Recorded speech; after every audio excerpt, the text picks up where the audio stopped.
ndabaramukira kumwe bene data muko maradukurikira ndabahaye kaze mwese muganiro canyu cukuri kubohora ni Ange Bishema Imana ko muravugana kaze muganiro canyu kabafasha gukura mu no kumenya umwami wacu Yesu Kristo. Rero nkuko nabisezeranye iyi ni inyigisho 62 akaba ari nayo n'inyigisho ya nyuma mu kino cigwa twari tumaze amezi angahe hafa birarenga tuko turaciga ko abanizera ko kino cigwa cabafashije cabamurikiye cabatahuje cabafashe kubohoka. Uyu munsi rero nagira turangize tuvuga mu ncamake ibyo twashoboye kubona ibyo twize muri kino cigwa. Twarabonye ibintu byinshi, twarabonye ikigira 10 Abrahamu yatanze muri Geneze 14 ica abantu bigisha bigira 10 akunda guhagararako ngo igira 10 ngo kirarengera ngo ni principe iri éternel ko bavuga ngo ija au-delà y'ibyagezwe bya Mose kajabuka ko catanze igihe c'ubuntu. Twarashoboye gusobanura tunanabona dukoresheje ico bita exegese umurongo ku murongo mu gitabo ca 14 c'itanguriro chapitre 14 turabona ko Abrahamu atatanze kigira 10 yakuye mu mirima canke yakuye mu nka ziwe canke mu matungo yiwe, yatanze iminyago butin plunder mu Congereza no mu Gifaransa ni butin, iminyago yakuye mu kurugamba kandi yabikoze rimwe ntiryabaye itegeko, yabikoze info. Ariko turanabona kandi ko gitangiye umuzukuruza wiwe ari we Lewi yahavuye ahembwa bigira 10 mu byagezwe bya Mose. Twabise mu gitabo c'Abayobora c'indwi. Hanyuma turabona Yakobo gatanze igira 10 nk'isezerano asa n'Imana yamugira neza, atari itegeko Imana yamuhaye, kandi atari ikintu yaciye itegeko mu muryango wiwe, atari n'ikintu yahavuye agira umugigwa. Yarabikoze nimba yarabikoze abikora rimwe, kandi twabiko atanahantu batwereka ko arabikora. Mugabo yaratanze, yarubatse igicaniro atanga ibimazi, nibaza ko n'igira 10 yagitanzemo. Rero twaragiye mu bigira 10 bishika 4 Mose ya Imana yamutegetse kwandika mu byagezwe 4 types de dîmes kigira 10 abanyisirayeli baha abarewe mu mwimbu w'ibintu barimye canke ibitungwa byabo. Hanyuma mu kigira 10 gira kabiri nico bita dîme de dîme kigira 10 cibigira 10 ico abarewe nabo batanga mu izina ryabo bakagiha abaherezi. Mwibuke ko abaherezi bava mu muryango wa Aroni nawe yari umurewe, ariko abarewi n'umuryango munini. Mose avamo, Aroni avamo. Aroni niwe yavuye mu muryango w'abaherezi, aba sacrificateurs cyangwa the priest mu Congereza.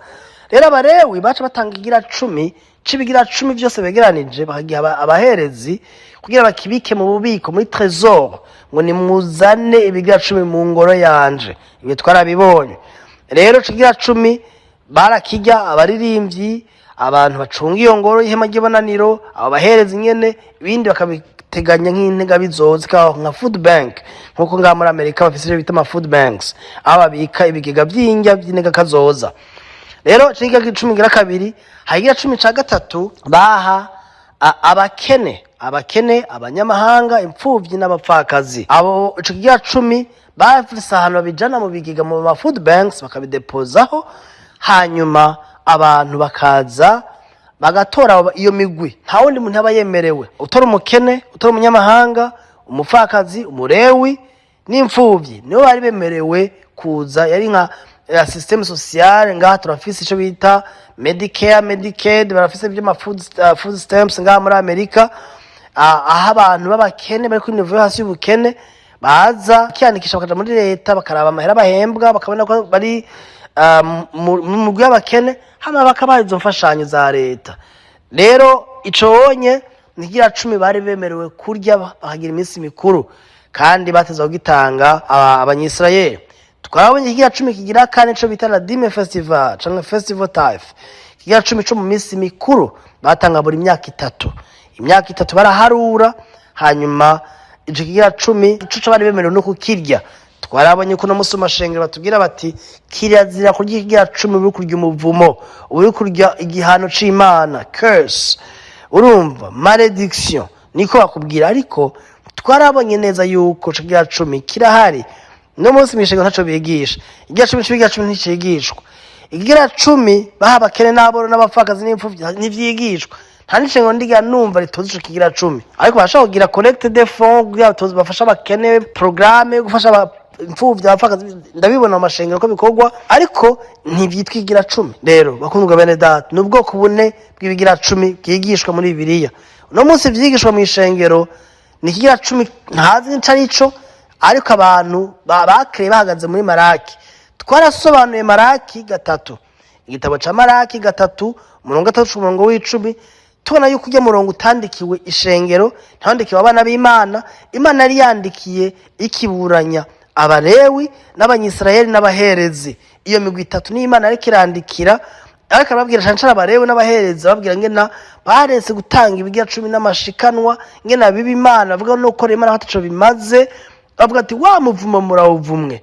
Twarabonye mu gitabo ca Deuteronome 28 gusubira mu vyageze ushaka guteka kwa kabiri, tukarabonye neza yuko ijya mivumo ibwirwa igihugu ca Israeli itabwirwa ishengero.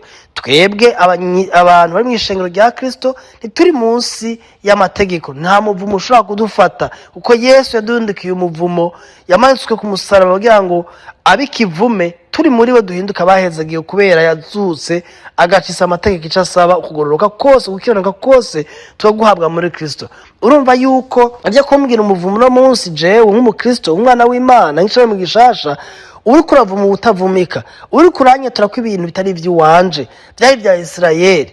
Rero Maraki gatatu ntiyandikiwe twebwe, nkuko twabonye muri Nehemiya igice ca 10:13 ko Nehemiya na Maraki byanditswe mu gihe kimwe, bafise ibibazo bimwe, bariko bakosora ibibazo caca byo gusanura ingoro Yerusalemu yari yabaye umusakagira w'abatwawe inyagano mu Buperesi. Bakundwa bene data, aya majambo rero yo muri Nehemiya aza kurekana neza ibyerekeye trésor mu bubiko bw'Imana. Nihe twabonye ko ububiko bw'Imana atari muri konte yo mu ishengero ryawe, si ububiko bwa ministeri ya New Covenant igendongoye, eka namba ububiko bwari mu kibanza, bwari mu nzu y'imisono rya kera basengeramo, Temple de Salome, ingoro ya Salome havuye isubirwamo na Herode. Ni naho hanima nekera babwira ati nimuzane mu ubwo bubiko, si muri konte, si muri konti akundwa bene data. Rero urumva ivyo bintu byose uhagaze muri Maraki ukaja mu Deuteronome n'ahandi, ukagoma wigisha abantu ngo bazane ibigira 10 ngo atabitanze baravumwe ngo wamuvumo, no kudatandukanya isezerano rya kera n'isezerano rishasha. Iyo niyo defije mbona mu ishengero, aho abantu bigisha isezerano rya kera, ivyagezwe vya Mose, amategeko ya Mose, nkuko umengo araraba uno muntu ari mu isezerano rishasha rya Kristo. Turavyigiramwo, byanditswe kugira tuvyigireko, ako nivyandikiwe twebwe turashaka kubisoma. Ndasaba gusoma ikete ryandikiwe umugore wanje, nsino ibintu nkuramwo byiza, ariko ritandikiwe jewe ntibabirindaba. Madamu wanje twa Ana, bandikiye Ana, ndashaka genda nkasoma nkakoramwo nk'umuntu amuhari impanuro, ati umenye ngene uvuga, umenye ngene witwara, umenye ibi nibi akashaka nkavyigiramwo, ariko ntibabiraba jewe. Nico kimwe n'ivyagezwe byarandikiwe Isirayeli, twe turavyigiramo kugira tubone Kristo, tubone principe z'Imana, ivy'Imana ikunda n'ivyo yanga, hanyuma tukaraba amaso yacu tukayanga Kristo. Nuko nico kibazo nje mbona mwishengero ahanini. Rero twarabonye ko Yesu ntiyigeze yigisha kugira 10, ntiyigeze anagitoza. Umwami wacu nta hantu namwe tubona ko aragitoza, ko arakara, ariko arakankama, ariko atera ubwoba ba Petero n'intumwa bamugendanira n'abantu bose bamwumvirije 10,000 yagaburiye, ngo mutaze n'ikigero 10 ndabavuma. Kandi w'ivyagezwe niwe bivugako. None bigenda gute ngo twibo tubwira abantu imivumo Yesu atavye yavuze? Umva twibagire Petero na Yohani na ba Petero na ba Paulo. Yesu ntiyigeze avuga ivy'imivumo. Bigenda gute ngo twemere imivumo, tuvuge imivumo, twigishe imivumo Yesu atavye yigeze akora? Yesu avuga ikigira 10 mu murongo umwe, twarabusoma muri Matayo no muri Luka, ariko asagiriza abakuru b'idini, abafarisayo, ngene bari bageze ahantu ikigira 10 bakigize ikintu gikomeye cyane, gushika batoza imboga izo biti mbwije, imboga zo mwishamba kumini n'imboga zo mwishamba. Niko bimeze no munsi, abantu barakara kugira 10 gusuma n'ibindi bintu byose. Rero Yesu avuga ati mwari mukwiye gukora ibyo kugororoka, ibyo gukiranuka n'ibindi, ntimwibagire n'ivyo by'ibigashobora kuba. Bari bakiri munsi y'ivyagezwe, ko Yesu yavutse mu gihe c'amategeko. Yesu yavutse aganzwe n'ivyagezwe, acungure abari munsi y'ivyagezwe. Bakundwa bene data, ubona ko Yesu ivyo yavuze akiri munsi y'isezerano rya kera. Ntituzo tubitera tubishe ku muntu wo mw'isezerano rishasha, bacaga ngo Yesu yaravyigishije. Oya, yariko avugira abantu bari munsi y'amategeko, abafarisayo. Nimba uri umufarisayo, genda ubikore, nivyo bindi ntuvyibagire. Bene data, Paulo, twarabonye Paulo hano namwe yigisha kugira 10, nta hantu na hamwe ivyo bavuga by'imivumo by'ibiki n'ururyi n'ibiki Paulo ntavyigeze avuga. Petero ntavyo yavuze, Yakobo, Yohani, Yuda nta na hamwe babivuga ivy'igira 10. reka ikigira 10 kivuga mu isezerano rya kera. Rero naho ikibazo kiri isezerano turimo ko turyumva ko turitahura, ariko malheureusement hari abantu bamaze gufata decision ko izi nyigisho badashaka kuzumviza ibi ndiko ndavuga. Bavuga ati naho sinshobora kubyumviriza bijya bintu sinshobora no kubyemera. Ahabwo bagatinya, benshi mutinya, hari n'abantu mutinya ko ngo muba mutsinzwe, nta muntu ko araburana na wewe, nta muntu ko arahiganwa na wewe. Eka namba imutima wacu no kumwizera ukuri, kuko benshi munabibayemo ntimunabikora benshi mubaye mu buryarya no kubesha. Benshi mvuga ngo jengo nemeye kigacu ngo ivyo nigishwe kera ngo ivyo nzoguma nemera. Okay, nta muntu akubujije ivyo wigishwe ngo bireke, genda bisuzume basi, suzuma Bibiliya. Benshi ni gusoma Bibiliya nta niyo musoma. Benshi mubaye mu buryarya ivyo bigishwe ntavyo mutanga, murariha amafagitire yanyu, murasohoka mukagura impuzu n'ibirato byiza n'imiduga n'amashati meza, ariko bigishwe ntavyo mutanga, umuntu yikora ko mugaca mushavura.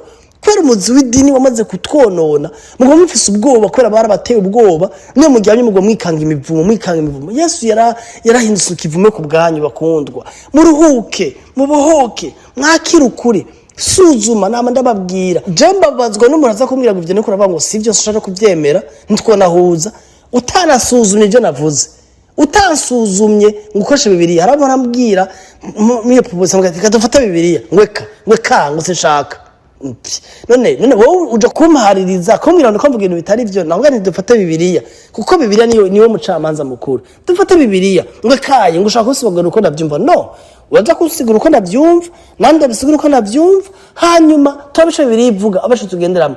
Mugabo benshi banga kwemera gusanga ko wabarihenze ngo wasuzugurike, wakamubona ngo gasuzuguro ko bakamugiko. Nta gasuzuguro mwene data, ni ibintu bisanzwe ko tutazi vyose. Ndiko ndavuga ibyo ntazi, ndamaze kusubira byinshi, abamaze kumusora. Narigize kwakira amadefi y'abantu, narigize kwakira ko bashaka kumwe ati ibintu bavuze sivyo, nkagenda nkabisuzuma, nkaraba, nkanicara nawe, nkarondera umuntu twicarane umfashe kumbure. Mwene data, mwemere, ariko igihe ikintu uzi kutagikora ugahanga no kucemera, ufise ikibazo. Upinga ibi nk'ivyigisho ziga 10 utanagitanga nkuko Bible vyigisha, apana nkuko idini ryaro vyigisha, ishengero ryawe udutanga bugiye bigira 14, uri muri herezi, uri mu kinyoma, barakononye, barakuzimije. Genda wicare usaba umwami Yesu uvuga uti ndeme guca bugufi, kuko bisaba kwemera guca bugufi, bisaba kwemera gupfa, bisaba kwemera kuba humble. Bavuga uti reka suzuma ibintu akaravuga, suzuma, ntihute gushavura no kuvuga nabi, no kuvuga ngo karakaraka. Oya, ikintu cyose murakwigisha wari wese, check the Bible, check the word, rabi ijambo ry'Imana. Sino uri muhorije bere ngaho shamuhorije Yesu umunyedini ukurikira bashaka guterura bakajana ku macuni bakakubaga, uri kurabona sivyo tukwipfuriza. Rero twarabonye ko ikigira 10 si itegeko, si gutanga itegeko, si itegeko na gatonya. Kandi mwisano rishasha uremerewe gutanga ukurongowe. Ushaka gutanga urongowe ugatanga 3 kwijana, 2 kwijana, 1 kwijana, ugatanga amadolari 10, amahera 20. Nta tegeko na rimwe rihari rikubwira ngo utangaya. Utanze ni byiza, udatanze ko ataburyo ufise naho nyene n'amahoro, nta rubanza rukuriko. Yesu yaguhindukiye ikivumwe mwene data. Rero nimba urongowe gutanga ko muhumira kurongoye. Rero wibuke yuko Yesu yakubohoye, ubeho mu mwidegemvyo, kandi wame wibuka idini riraboha, ariko mwami Yesu arabohora. Reka ndangize senga, ndabashimiye ko mwumvise izi nyigisho, mwasho kunyihanganira. Harigiye kumbe navuga ngo ndashavuye, mengo ndakaze, kubera umubabaro mfise ni mwinshi, ariko mwami Yesu nazi ko ariko akora igikuba mu buzima bwanyu, mukomeze kuziha abandi ntoburuzi fasha. Mwami Yesu abaganirize. Mwami ndagushimiye, urakoze data. Mwami ndashima kuzizo nyigisho twize gihe kinini. Sengeye umuntu wese azumvirije Mana, uzozumviriza uya mwaba muganirize, umubohore, umukuremo ubwoba, umukuremo umuzi w'idini. Mwami bashanga amaso wewe, ntagira amaso yabasha kundi muratari wewe. Kristo ni kuba warangije rimwe izima. Mwami izi nyigisho zifasha imitima ya benshi, zifasha abarongozi b'amashengero b'aministeri, abene data benshi bari kwisa, abana ariko barakura, imisore n'inkumi, abarongozi bafise des ambitions zo kuba leader. Mwami uzikoresha uzishikana ahantu kure kugira zibohora imitima ya benshi. Icubaro rishimwe bibi byawe wodushuza gutahura bike kugira tubiha abandi mu cubaro ca izina rya Yesu. Amen. Nuko rero intahe ibibazo byose bihawe kaze. Audio baye ndende kubera ni conclusion. Umwami Yesu ashimwe kandi ahabwe icubahiro wadushoboza kuba umote bwiza kuri benshi. Amen.